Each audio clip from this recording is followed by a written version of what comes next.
बहुत समय पहले की बात है। रामू अपनी बीवी शोभा के साथ रहता था।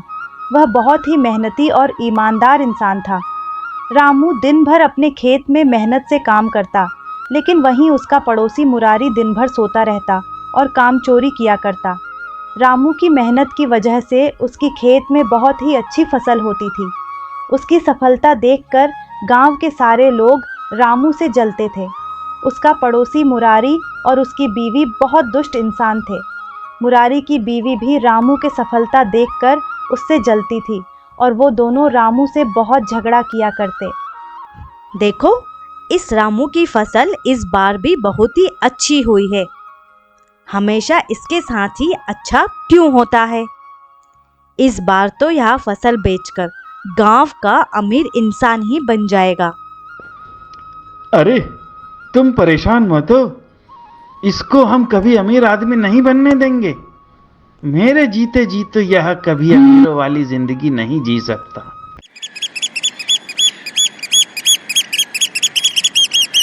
रामू सुबह उठता है और खेत में काम करने के लिए निकल जाता है और अपनी फसल को देखकर बहुत खुश होता है।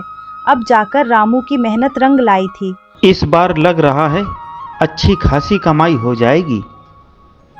फिर रामू खेत से घर को निकल जाता है।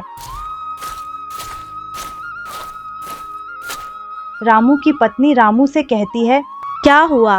इतनी देर कहाँ हो गई? हमारी फसल अच्छी तो हुई है ना? अरे भाग्यवान, फसल इस बार बहुत अच्छी हुई है। कल कटाई भी करनी है, उसी की व्यवस्था कर रहा था। लगता है इस बार अनाज बेचकर अच्छी खासी कमाई हो जाएगी। अच्छा जी, इस बार अगर अच्छी कमाई हो गई तो हम कुछ पैसे बैंक में जमा करवा देंगे, जिससे वो पैसे भविष्य में हमारे काम आ जाए। ठीक है ना? हाँ, तुम बिल्कुल सही बोल रही हो शोभा। बातें बहुत हो गईं, मैं थक गया हूँ। जल्दी से खाना ले आओ, बहुत जोर की भूख लगी है। जल्दी सोना है आज, क्योंकि कल सुबह जल्दी खेत में जाना है। शोभा खाना लगा देती है। अरे शोभा, यहाँ अचार और पापड़ कहाँ से लाई हो तुम? क्या हुआ? अच्छा स्वाद नहीं है क्या? अरे नहीं बाबा, यह पापड़ और अचार तो बहुत स्वादिष्ट हैं। ऐसा मन कर रहा है कि खाता ही रहूं। कहाँ से आया ये पापड़ और अचार? तुमने बनाया है क्या? हाँ, मैंने घर पर ही बनाए हैं। आपको अच्छे लग रहे हैं तो और लाकर दूं? और भी रखे हैं। फिर खाना खाकर दोनों आराम से सो जाते हैं और रात में मौसम बहुत खराब हो जाता है। आंधी तूफान आने लगता है और बारिश भी होने लगती है। जैसे ही सुबह के 4 बजते हैं तो शोभा की नींद खुल जाती है और शोभा देखती है कि मौसम बहुत खराब हो गया है। ऊपर वाले रहम कर, अब तो हमारी सारी फसल खराब हो जाएगी। सुनिए जी, जल्दी से उठ जाइए। मौसम बहुत खराब है और बहुत तेज बारिश भी हो रही है। हमें जल्द से जल्द अपनी फसल के लिए कुछ व्यवस्था करनी पड़ेगी। फिर दोनों उठकर खेत जाते हैं। तब तक और भी जोरदार बारिश होने लगती है। बारिश के साथ हवा भी चलने लगती है। यह सब देखकर रामू बहुत चिंता में आ जाता है।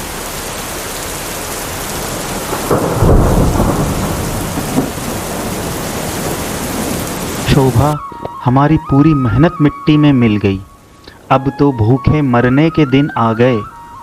अब कैसे गुजारा करेंगे? जितनी भी जमा पूंजी थी वो सब इस फसल में लगा दी। मुझे तो अब कुछ समझ में नहीं आ रहा। सुनिए जी, परेशान मत हो आप। जो होना था वो तो हो गया। होनी अनहोनी को कौन ही टाल सकता है? सब ऊपर वाले के हाथ में है। अब हम इसमें क्या ही कर सकते हैं।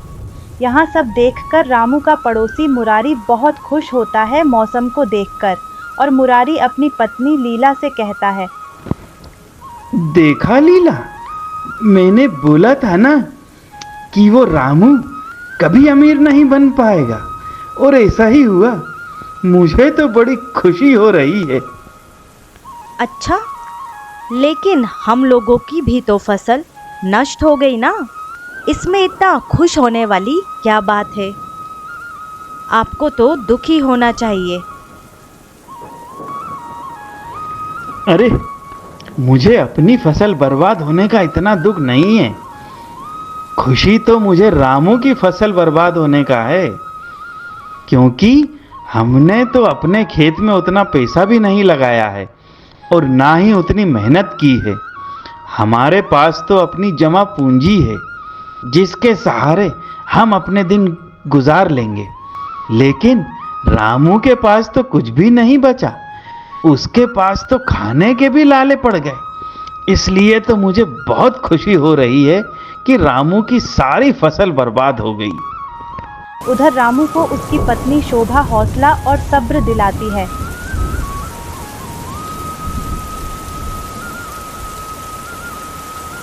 और लगातार 4-5 दिन तक बारिश होती रहती है। जब मौसम साफ होता है तो रामू अपने खेत में जाकर देखता है तो उसकी सारी फसल खराब हो गई थी।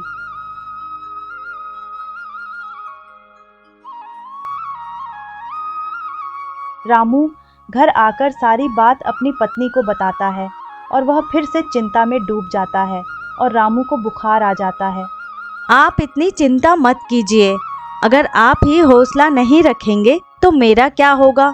अगर आपको कुछ हो जाएगा तो मैं भी जिंदा नहीं बचूंगी। घर चलाने के लिए मैंने कुछ सोचा है। अगर यह उपाय काम कर गया तो हमें खेती पर निर्भर नहीं रहना पड़ेगा। ऐसा कौन सा उपाय जो तुम्हारे पास है? मुझे कुछ समझ नहीं आ रहा। मुझे तो खेती किसानी के अलावा कुछ काम भी नहीं आता। क्यों ना हम अचार और पापड़ बेचने का काम शुरू करें। मैं अचार और पापड़ बनाऊंगी और आप दूसरे दूसरे गांव की गली मोहल्ले में बेचो। और तो और अभी 1 माह बाद गांव में बहुत बड़ा मेला भी लगने वाला है। उसमें भी हम ये अचार बेच सकते हैं। मेले में तो हर गांव के लोग आते हैं। क्या पता ऊपर वाले की कृपा रही तो हमारा काम अच्छा खासा चलने लगेगा। तुम सही बोल रही हो, लेकिन पता नहीं कोई अचार और पापड़ खरीदेगा भी या नहीं। कहीं ऐसा ना हो हमारे पास जो कुछ बाकी पैसे बचे हैं वो भी इन अचार और पापड़ में बर्बाद ना हो जाएं। अब यह तो व्यापार है, ऊपर नीचे तो होगा ही। पहले से ही हार मत मानो। मुझे पूरा विश्वास है कि हमारा अचार और पापड़ गांव के लोगों को ज़रूर पसंद आएगा। आप एक काम करिए, कुछ पापड़ जो बने हुए रखे हैं और जो अचार है आप उसको गांव में बेचकर देखिए। शोभा कुछ पापड़ बनाकर रामू को एक टोकरी में रखकर दे देती है और साथ ही थोड़ा अचार भी रख देती है और फिर रामू पापड़ दूसरे गांव में बेचने के लिए निकल जाता है। अचार ले लो, घर का बना हुआ शुद्ध अचार ले लो और पापड़ ले लो, स्वादिष्ट मज़ेदार मसालेदार पापड़ ले लो। पापड़ जो खाओगे खुश हो जाओगे। अचार जो एक बार लोगे उंगलियां चाटते रह जाओगे। जो नहीं खाएगा वो पछताएगा। पापड़ ले लो, पापड़ ले लो, पापड़ मसालेदार पापड़ ले लो। तभी गांव की कुछ औरतें रामू से अचार और पापड़ लेने आती है। भैया कैसा दिया पापड़? 10 रुपए के 2 हैं। बहन, यह पापड़ चावल का बना है, एक बार खा के देखो। जी बोलिए कितने दे दूं? और आम का अचार है बहन, एकदम ताज़ा और स्वादिष्ट। अच्छा 10 का? 10 पापड़ दे दो और अचार भी दे दो। फिर रामू 10 पापड़ उसको दे देता है और बाकी के लोग भी उससे पापड़ और अचार लेते हैं। फिर रामू पैसे लेकर आगे की ओर निकल जाता है। ऐसे ही दिन बीत जाता है और धीरे धीरे करके उसके सारे पापड़ और अचार बिक जाते हैं। रामू घर वापस आता है।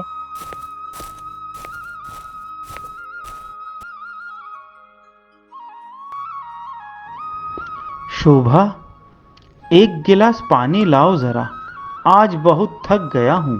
लीजिए पानी। कुछ अचार पापड़ बिका क्या? हाँ बिल्कुल शोभा, तुम्हारी यह तरकीब तो रंग ले आई। लोगों को हमारे अचार और पापड़ इतने पसंद आए हैं कि सारे अचार और पापड़ जल्दी बिक गए। क्या सच बोल रहे हो आप?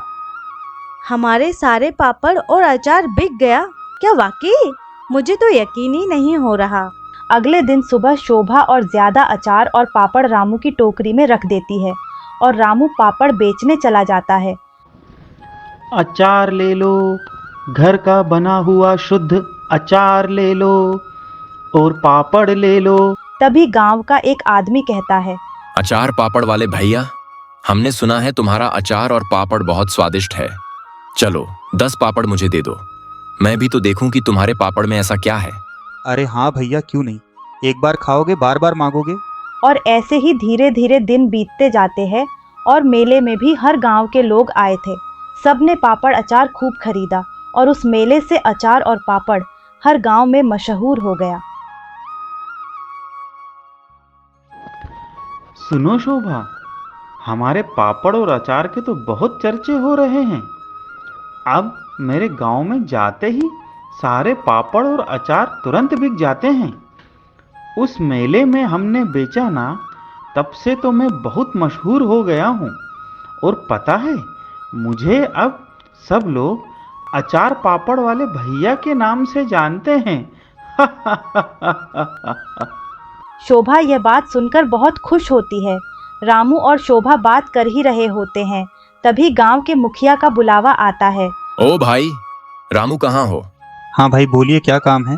सुन रामू, तुझे गांव के मुखिया ने बुलाया है। अच्छा, क्यों? वो तुझे वहीं पता चलेगा।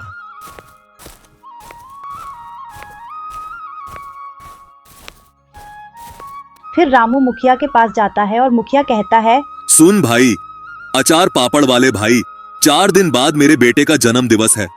उसके लिए मुझे 500 पापड़ चाहिए। और अचार भी क्या, तुम 500 पापड़ बनाकर दे सकते हो? हाँ मालिक, मिल जाएंगे 500 पापड़। रामू यहाँ बात शोभा को बताता है। तभी मुखिया का खास आदमी रामू की घर की ओर से निकल रहा था। तभी मुरारी उससे पूछता है, अरे भाई जी, क्या बात है?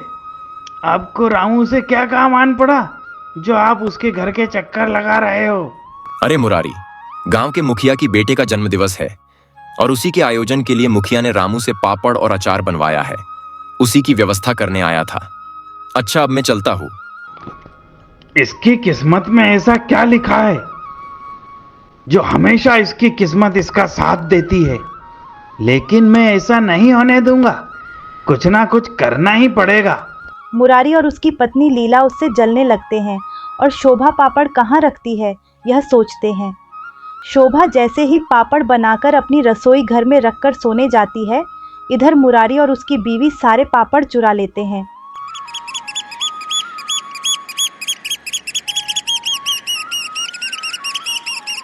जैसे ही सुबह होती है, शोभा पापड़ देखने जाती है तो उसे एक भी पापड़ नहीं दिखता।